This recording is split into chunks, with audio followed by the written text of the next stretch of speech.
Yeah, how do you confiscate a dolphin? What is the process of confiscating a dolphin? In Indonesia, it's very different than it is in America and Europe. In America and Europe, you have in America we have the National Marine Fisheries Service. They're in charge of all things dolphin, whale, and you need their permission to do whatever you're doing. And in Indonesia, it's the Forest Department. The Forest Department is in charge. They literally own all wildlife. So they can march in and take them away if they want to. You can't do that at SeaWorld. That's somebody's property. You'll get sued any more than they can come in here and take your camera away. So it's your property. But in Indonesia, it's very different. That's why we're having success over there. The minister is also the Minister of Fisheries. She's the Minister of Fisheries and Forest Department. So we also rescue turtles and monkeys and, in between all the other stuff we're doing. So when they confiscate something, they give them to us. They call us and ask us to help them, and we have to pay for it. They have no money, no budget. Right. Now, if there's a dolphin in captivity, how do you reacclimate it or reconnect it back to the environment? Is that process always successful? No, it's I've written protocol, and I'll send it to you so you can put it on your thing and people can read it. Okay. It's several pages long. We're still writing it after 30 years because we're still learning how to do this. This is pioneer work, and we don't have all the answers, and you only learn from your mistakes, not from your successes. So we've learned a lot because we've had mistakes also in the last 40, 50 years. What was your original question? How do you do it? I was basically asking, does it fail sometime? Like, what happens if you have a dolphin who's been in captivity for 10 years and you rescue it, and you bring it to your sea pen, try to reacclimate it to the wild? Free Willy is a good example. Yes. Keiko. That was a brilliant rescue. They rescued Keiko from a swimming pool in Mexico.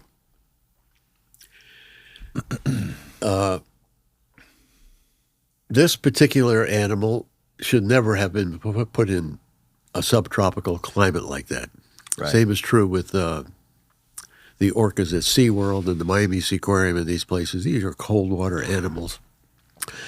They don't care about that. They're tropical animals. The Dolphin Research Center down in Florida captured dolphins in Pine Island, Florida, sent them to Finland where it's freezing cold, and to Canary Islands where it's tropical at least. But sending them to so here was an orca by the name of Keiko in a swimming pool in Mexico, and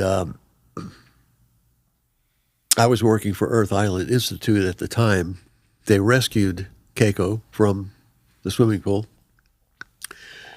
built a tank on the West Coast, and got rid of the papilloma virus that you see on his skin, and then moved him from there to Iceland, where he came from, to a fjord. I think they had about $20 million to work with. Wow. Yeah, 21 or $22 million.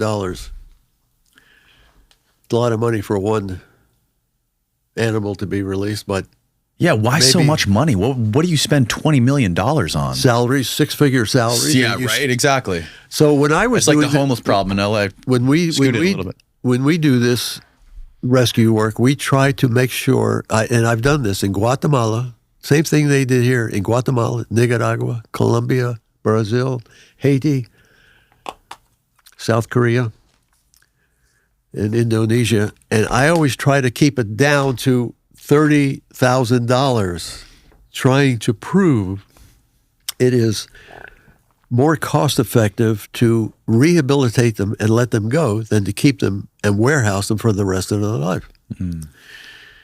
But when you hire these guys from SeaWorld,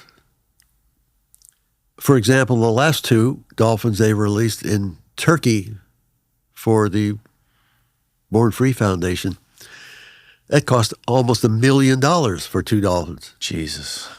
Sometimes when we do it, it doesn't cost. The first ones we did cost $600 from Mashta Island on Key Biscayne. We flew them to the Bahamas to exactly 2505 north, 7640 west. And there was a group of dolphins we could see from the Chalk seaplane, and we landed on the water and let them go there.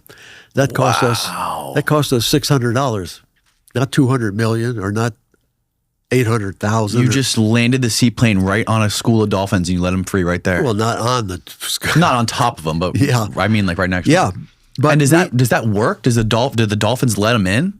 Isn't not immediately, and they may not. So there are some unknowns. They can be accepted. Sometimes they don't want to be. Like Valdemir, there are many dolphins that they call friendlies. They chose to be alone. They're comfortable being alone. I'm kind of like that myself, actually, so I can relate.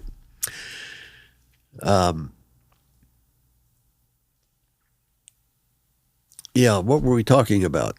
Talking about the money it costs to free these animals back into the wild. Yeah, it depends on who you hire to do it. If you hire a bunch of these SeaWorld people, they'll stretch it out as long as they can and make as much money. So that's what happened.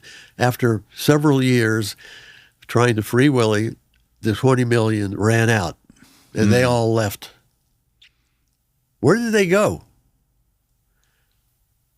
They went to Panama. Now, you would think the dolphin trainers who worked on the Free Willy project would be so proud of this. Play that. And they know now that Captivity is wrong. These are all orca trainers from SeaWorld, right, that have left the industry, and now they've got this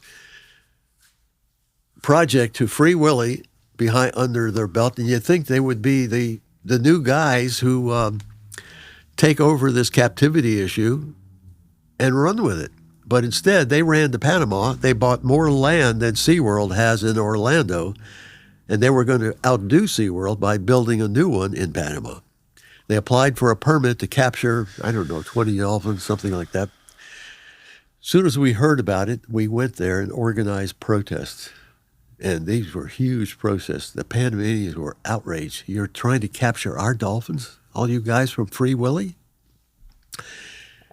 And the protests were very successful. And we actually ran them out of town. Where did they go? These trainers from Free Willy. Yeah. They went to the Solomon Islands. Stop and they're trafficking dolphins from Solomon Islands to Mexico, to Singapore, to the Philippines, and other places. People don't know these things. They only know what, I start to question about history. I see how history is rewritten all the time. And I start to question what's real and what isn't. Right. I know what you mean. So Keiko, why is her fin bent over? Finally, it was very obvious at some point, if you ever worked with a orca in captivity, and I did, and so did these guys. If you've ever done that, you know that Keiko, at some point after the 20 million was gone and they were gone, that this animal is not a candidate to be released. But since they were all gone, now the money's gone, nobody's on the payroll except HSUS and Earth Island Institute. That's basically two people. Two people are making the decision, and their decision is freedom at all costs, although he's not a candidate. And I was watching this. It was more about optics. He died. Right. And we will never know why he died, what kind of shape he was in, because they buried him in a secret location as quickly as possible with no necropsy. When I heard they didn't do a necropsy, the captivity industry, they do that only because they don't want you to know why they died. Right. As soon as they did this, I went right to the guy and I asked him, how come you didn't do a necropsy? See, they're spinning the story now, and everybody who donated $20 million is believing a bunch of bullshit. They can spin it any way they want. Right. Why is the dorsal fin curved over like that? There are theories. Mine is that it has to do with gravity. In the wild, they will spend 80% of their time underwater where there is no gravity. In captivity, they're always looking for food, looking for a handout. Right. And gravity, I believe, has a lot to do with that. Okay. Yeah, the white stuff all over her skin. That was the papilloma. That's from being in the tank. Cold water animal in Mexico. God, man. Come on. Keiko dies. Why did he die? Now, they'll have some prostitute vet come out there and give you some fucking story that's not true. And I get in trouble with all these people because I out them.